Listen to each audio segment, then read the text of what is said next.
अस्सलाम वालेकुम दोस्तों, उम्मीद करता हूँ आप सब खैरियत से होंगे। मैं हूँ फरहान ख़ान और आप देख रहे हैं फरहान इलेक्ट्रॉनिक्स यूट्यूब चैनल। तो आज आपके लिए दोस्तों मैं एक वीडियो लेकर आया हूँ और ये 50 वोल्ट से स्टेबलाइज़र काम करता है और ज़बरदस्त काम करता है। और इसमें जो कार्ड लगाया गया है, सर्किट बोर्ड बहुत बेहतरीन कार्ड लगाया गया है और ये 50 वोल्ट से परफेक्ट जो है 220 आउटपुट करके देगा। तो बहुत बेहतरीन स्टेबलाइज़र है। अगर वीडियो पसंद आए तो दोस्तों लाइक कर दिया करें। आपके लाइक करने से हमारी बहुत सी हौसला अफजाई होती है और हम नई नई वीडियो बनाने की कोशिश करते हैं।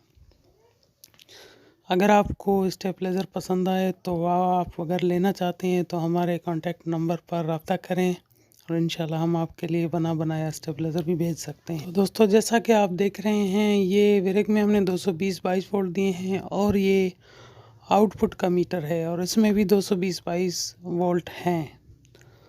अब हम इनपुट को जैसे ही कम करते जाते हैं, जैसा कि आप देख रहे हैं आउटपुट का मीटर वोल्टेज को कंट्रोल करके बराबर करता जा रहा है और जैसे ही हम इनपुट को कम करते जाएंगे आउटपुट बराबर होता जाएगा।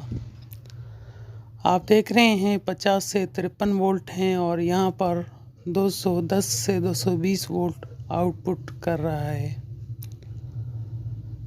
तो दोस्तों ये बहुत बेहतरीन स्टेबलाइज़र है। ये वहाँ पर ज़्यादा इस्तेमाल होता है जहाँ पर वोल्टेज कम हो और ये कम वोल्टेज के लिए डिज़ाइन किया गया है और ये ज़्यादा वोल्टेज के लिए डिज़ाइन नहीं किया गया, क्योंकि काफ़ी जगहों पर 280 वोल्ट से 300 वोल्ट भी आते हैं, लेकिन हमने ये कम वोल्टेज के लिए डिज़ाइन किया है। और इसमें 2 सप्लाइयाँ लगी हुई हैं। एक तो सप्लाई है 14 वोल्ट की या 12 वोल्ट की और एक इसमें जो ट्रांसफार्मर छोटा सा लगाया है सर्किट को चलाने के लिए 9/9 का ट्रांसफार्मर या 18 वोल्ट का ट्रांसफार्मर लगाते हैं सर्किट को चलाने के लिए। तो जैसे ही हम वोल्ट बढ़ाते जाते हैं और ये आउटपुट जैसा कि आप देख रहे हैं बिल्कुल ठीक तरीके से काम कर रहा है। और अभी हम आपको दिखा रहे हैं 220 से 22 वोल्ट हुए हैं और जैसा कि आप देख रहे हैं फ्रंट मीटर में भी इसी तरीके से आउटपुट वोल्ट और इनपुट वोल्ट आ रहे हैं। और ये बॉडी जो हमने लगाई है हायर के नाम से लगाई है और आप जैसा कि आप देख रहे हैं ये सर्किट भी आप देख रहे हैं, जैसा कि शुरुआत में वीडियो में मैंने सर्किट दिखाई आपको। और ये रिले भी आप देख रहे हैं, बेहतरीन रिले लगाए हैं। तो दोस्तों वीडियो पसंद आई है तो लाइक करें। इंशाल्लाह नेक्स्ट वीडियो में आपके साथ फिर मिलेंगे। अल्लाह हाफिज़।